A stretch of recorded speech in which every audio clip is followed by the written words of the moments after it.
In 2002, Aprilia built a MotoGP engine so far ahead of its time that the sport eventually had to outlaw the very technology inside it.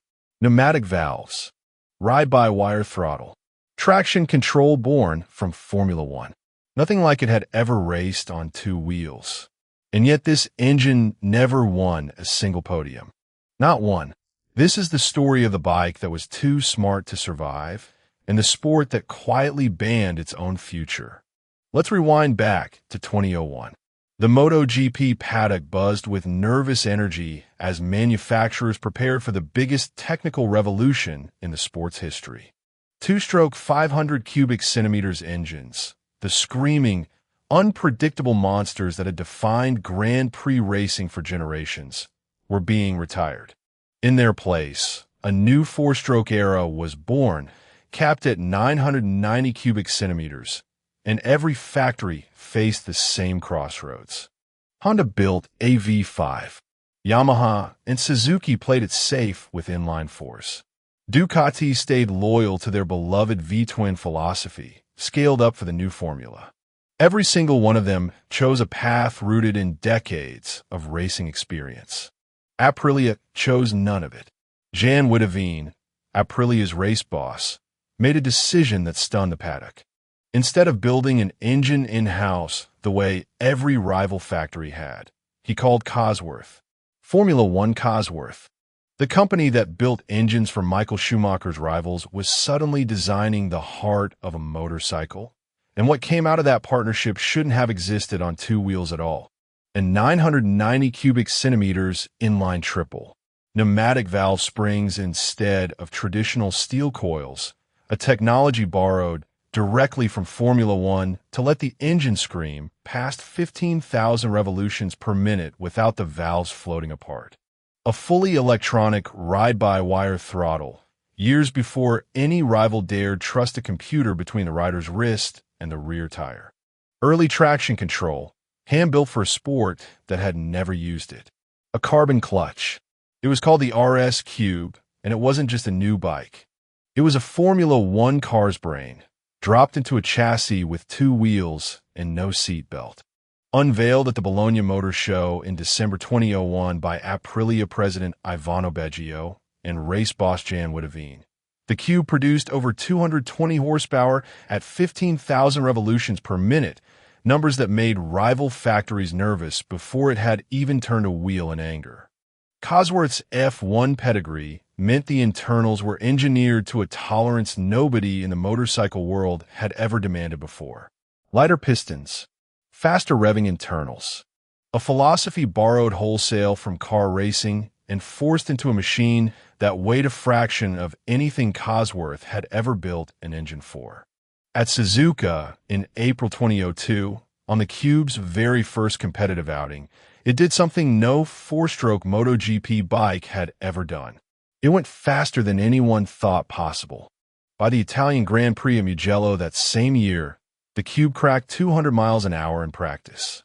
The first four-stroke MotoGP bike in history to do it.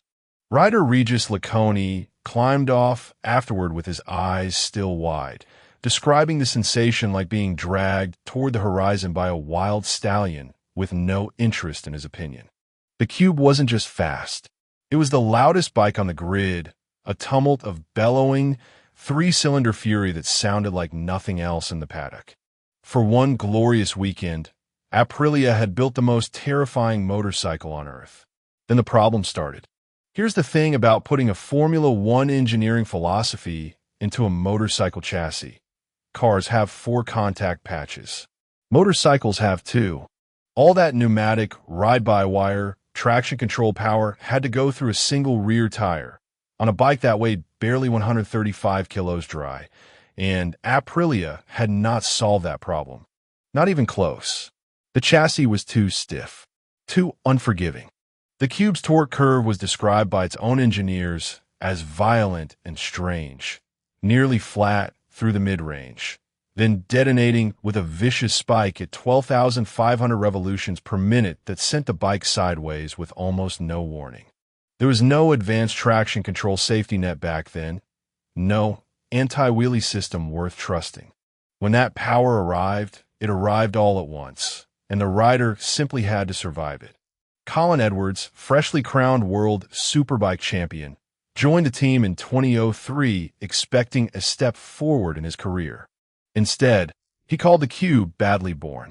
He listed the problems like a doctor reading a diagnosis: an uncontrollable appetite for wheelies, no feel of the front end, chattering at both ends of the bike, and a ride-by-wire throttle so unpredictable that riders couldn't trust their own right hand.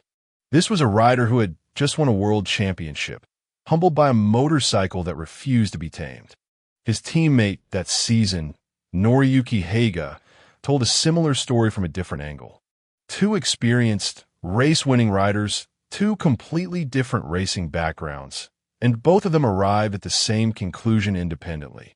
This engine was faster than either of them had ever felt, and more frightening than anything either of them had ever ridden. That combination, blistering pace paired with genuine fear, is not what wins championships. It's what ends careers if you're unlucky, and Aprilia knew it. Behind the scenes, the tension inside the factory was mounting. Cosworth had delivered exactly what they were asked to deliver: an engine that behaved like a Formula One power unit, aggressive, precise, and utterly indifferent to the rider trying to control it. But a car has a chassis bolted to the ground by 4 tire contact patches and a driver strapped in with a 5-point harness. A motorcycle has one rider, balanced on 2 wheels, with nothing between him and the tarmac but instinct and grip. The philosophy that made Cosworth brilliant in Formula One was the exact same philosophy that made the Cube nearly unrideable in MotoGP. Through 2002 and into 2003, Aprilia tried everything. A 3 into 2 into 1 exhaust to soften and detune the explosive power delivery. A 6-injector fuel system to try to smooth out that violent torque spike. Chassis revision after chassis revision. Engineers were essentially trying to civilize a wild animal they had built themselves, and every fix seemed to trade one problem for another. Meanwhile, at the front of the grid, Honda's V5 RC211V was doing exactly what the Cube couldn't. It was winning. 14 out of 16 races in 2002 alone, a clean sweep of every major championship. The RC211V had power and it had control. The Cube had power and it had chaos. In racing, chaos doesn't win trophies. 2 years later, a heavily revised second-generation Cube appeared briefly in testing, more compact, borrowing suspension ideas from Honda's dominant RC211V. But it disappeared almost as quickly as it arrived. Aprilia's factory MotoGP project was shelved at the end of that season. The most radical engine ever built for the premier class of motorcycle racing never once stood on a MotoGP podium. Not a single one, across 3 full seasons of trying. Almost nobody talks about what happens next, and it's the part of this story that matters most. The RS Cube didn't fail because its ideas were bad. It failed because it arrived too early, wrapped around a chassis that couldn't yet handle what the engine was capable of. In the years that followed, MotoGP itself seemed to agree that this kind of unrestricted technological arms race was a problem, just not for the reasons anyone expected in 2002. Drowning in developmental cost by the late 2000s, MotoGP began fighting the very arms race it had once welcomed. Sophisticated traction control systems, developed by every factory in a technological war that mirrored exactly what Aprilia had tried to unleash with Cosworth years earlier, had made bikes so electronically managed that rider skill was becoming secondary to software. In 2009, the series moved to restrict factory electronics. By 2016, MotoGP mandated a single spec ECU for every manufacturer, stripping away the very kind of proprietary traction control and throttle mapping sophistication that the Cube had pioneered in 2002. The sport didn't just move past the Cube's technology. It eventually decided that unrestricted versions of exactly what the Cube introduced were too dangerous, too expensive, and too destabilizing to allow at all. Think about that for a moment. Aprilia built a motorcycle so advanced that the series had to rewrite its own rulebook years later to make sure no manufacturer could ever again show up with that level of unchecked electronic sophistication. The Cube wasn't disqualified. It was simply too early for a sport that eventually had to protect itself from the very future it represented. What might have happened if the timeline had been reversed?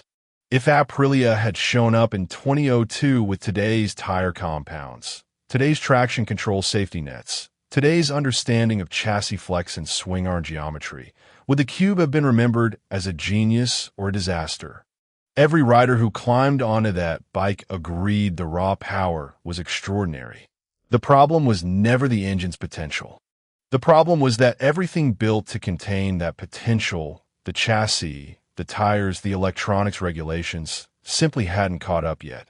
Honda's RC211 V1 because Honda built an engine the chassis could control.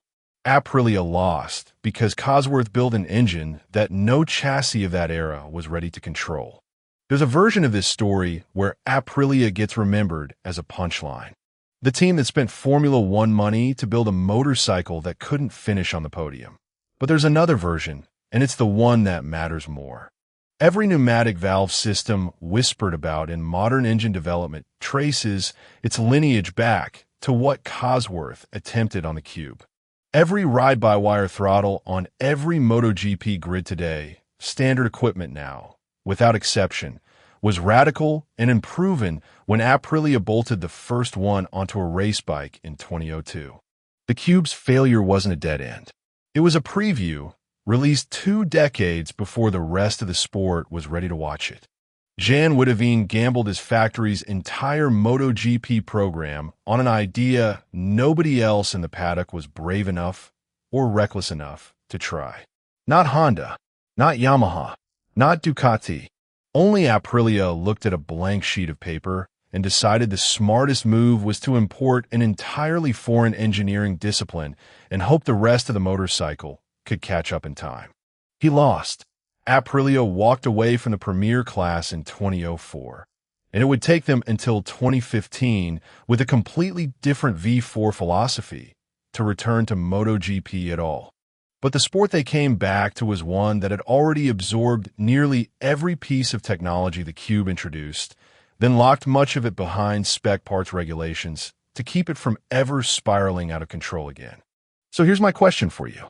Was the RS Cube a failure, or was it simply the fastest and most honest preview of MotoGP's future that the sport has ever seen? Would Aprilia have won championships if they'd had just one more year, one more chassis revision, to tame what they built? Or was the Cube always destined to be too much bike for its time, a Formula One brain bolted onto a motorcycle that the tires, the chassis, and even the rules of the era simply weren't ready for? Drop your thoughts in the comments below. And if this deep dive into the most radical failure in MotoGP history left you thinking differently about what ahead of its time actually means, hit that subscribe button, because we're just getting started uncovering the machines the paddock tried to forget.